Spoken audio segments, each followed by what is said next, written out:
Zeno was a very successful trader who lived in Cyprus in the year 300 BC.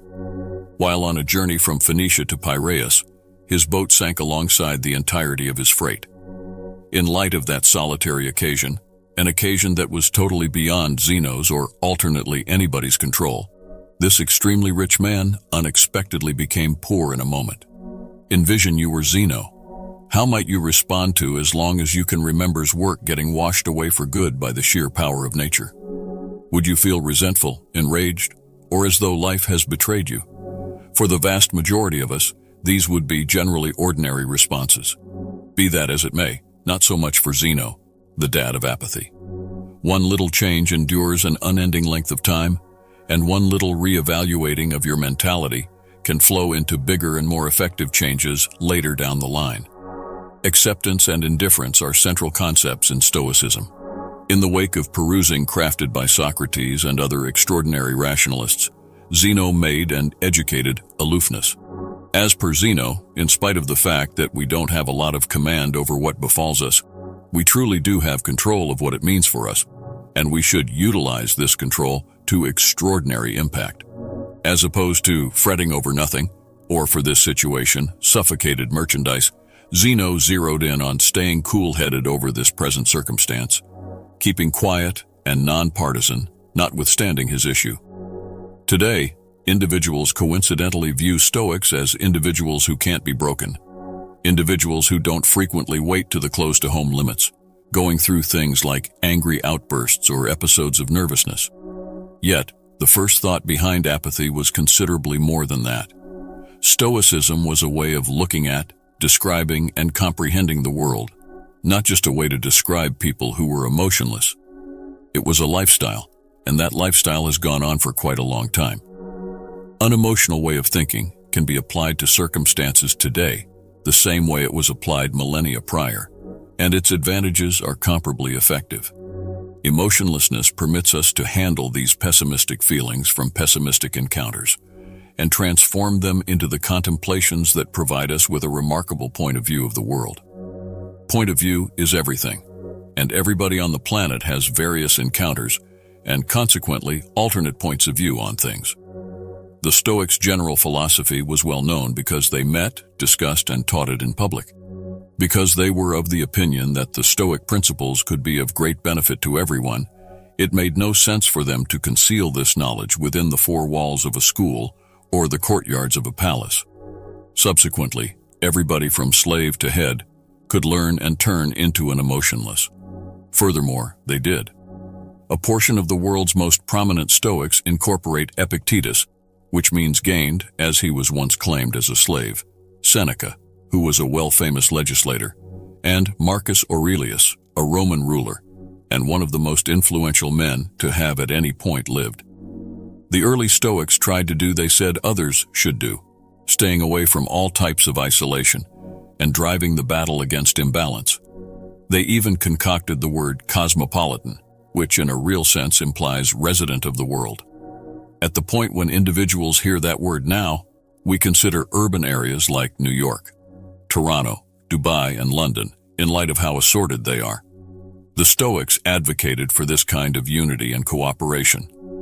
Women were allowed to freely learn about Stoicism and become Stoics, even when it wasn't very popular.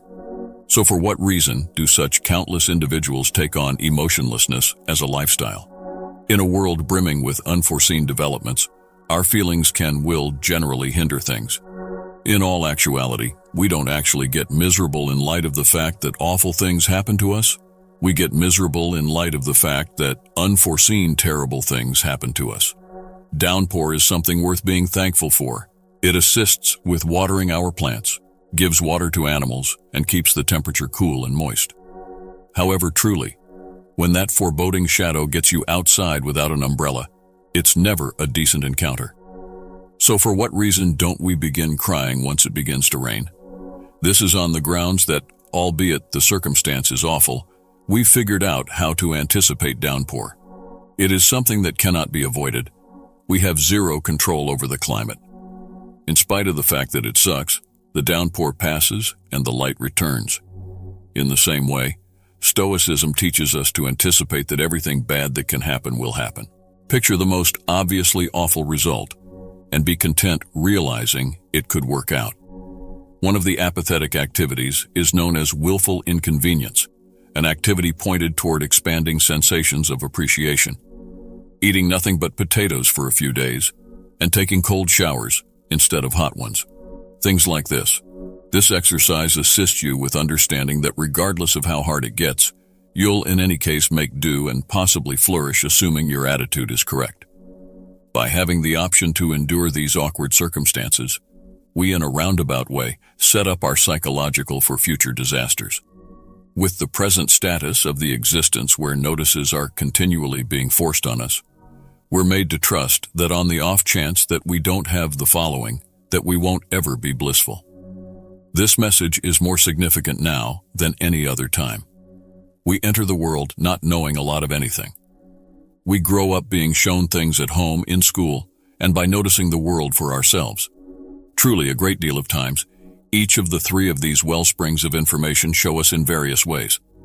The inquiry is, do we have to incorporate the entirety of this information?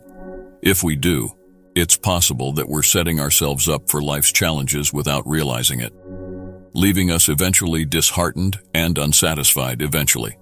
That is awful quality of life. Instead, we ought to concentrate on getting better for ourselves. We shouldn't do things for anyone else but ourselves. Joining any outside trust or auxiliary connections to the activities we take quite often lead to frustration. More often than not, we wind up attempting to satisfy that void with outside things. Blowing all your cash on an extravagant vehicle, the house, or in any event, beginning a family. Now and again we do these things for their outer worth and not their interior worth. However, Stoicism teaches that if you approach life in this manner, you place your happiness in the hands of unreliable external forces.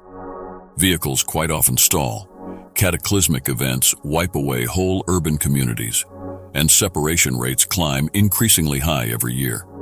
In any case, even the free things in life include some major disadvantages. The price of physical and mental space. You will be able to make room in your life for the things that really matter to you if you learn to live with less. All things considered, we should put our joy on our inherent worth as people, and on nothing we have or can genuinely gain. We should decide to give our all to keep a composed mind, paying little heed to what life tosses at us.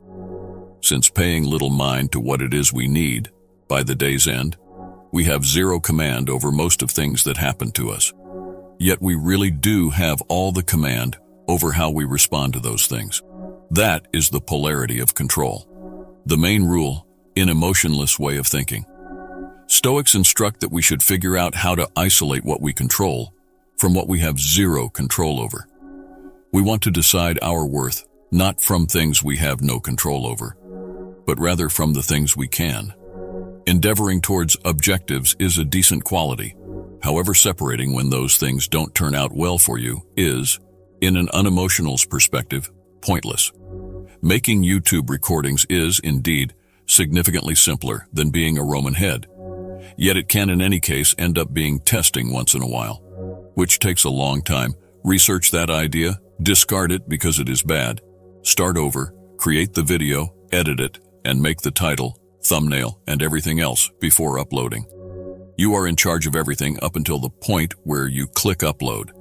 Notwithstanding, when you click that transfer button, the power movements to the YouTube calculation. However, a lot of people evaluate the success of their Instagram or YouTube accounts based on the number of views, subscribers, and followers they have, measurements of which generally are outside of your reach. Stoics instruct that all things considered, you ought to pass judgment on the progress of your work in view of how much exertion you put in, and not on the result of your outside trusts. Trust the interaction. Contemplate an individual who has been taking a stab at their specific employment for the beyond a half year. He presently feels he merits an advancement. Thus he approaches his supervisor with his presentation report. The supervisor expresses profound gratitude, doesn't allow him the advancement, and he returns home reasoning he should suck at his particular employment. He doesn't consider that the manager could have basically awakened irate, Another person could have been exceptional qualified at that point, or perhaps the organization was simply losing cash and couldn't bear the cost of it. He doesn't have the foggiest idea about the explanation, yet entirely he's actually vexed. In the event that he just put his worth on the nature of the exhibition report he turned in, continued doing how he was procuring the advancement he needed, he might have been a lot more joyful by and large. With the right point of view, his objective could never have been reduced, yet recently delayed. This re-examining of your attitude is urgent. A genuine indifferent doesn't see their triumphs in view of the monetary profit of their endeavors, however is consoled by the way that they can carry on with an agreeable existence without everything cash can purchase. These are the four principal ideals of aloofness: courage, wisdom, moderation, and justice. Being able to distinguish between what is inside and what is outside, and being able to choose how we react to what happens, is part of wisdom. As Viktor Frankl said, among upgrade and reaction, there is a space, and that space is our ability to pick our reaction. Fortitude, 2 words, persevere and stand up to. Restraint or control is what I just did there. Accomplishing more with the less, expressing more with less words. While Jeff Bezos and Elon Musk are battling at the highest point of the Forbes list, Stoics accept that the constraint of abundance ought to just be having what is fundamental, and afterward, having what is sufficient. Equity is the most significant of the relative multitude of ethics. Because we were all created to serve one another, and not ourselves, it instructs that no one should harm another. Nelson Mandela was perhaps of the most renowned African forerunner on the planet. He was given a life sentence for fighting apartheid, and he spent 27 years in prison before being finally released. He was elected president of South Africa after his release from prison. Furthermore, subsequently, many individuals thought he planned to ruthlessly rebuff individuals that had a say in politically sanctioned racial segregation or his detainment. Obviously, he didn't. Mandela read Marcus Aurelius's works while he was in prison, and he picked up a lot of the Stoic values that he used throughout his life. Rather than requiring the tops of the miscreants, Nelson Mandela asked his kin to rather look for the inverse, to unwind and revamp. He focused on that the past was currently outside of their reach, and that the main thing they could do was figure out how to push ahead and construct a superior country. This is the method of the apathetic. In cutting-edge medication, emotionlessness is at the center of techniques like level-headed emotive social treatment and logotherapy. ReBT assists patients with distinguishing pessimistic idea designs that may be causing close-to-home and social issues. It permits you to challenge the thinking behind this large number of negative contemplations with rationale. And when you understand that a considerable lot of them are unwarranted, you can then supplant them with additional useful and better convictions. On the other hand, the Stoic idea that people are motivated by purpose is the foundation of logotherapy. Indeed, even in the haziest of circumstances, we can fill our lives with significance and bliss by just figuring out what that intention is. As a significant number of us know, however, this is more difficult than one might expect. It's a cycle, similar as all the other things. We need to rework the manner in which we think, time to leave the past behind. To fix our concerns with joy, we should rehearse so forward. By diverting our meaning of significant worth to the things that we have some control over, we can quit getting focused on the things we have zero control over.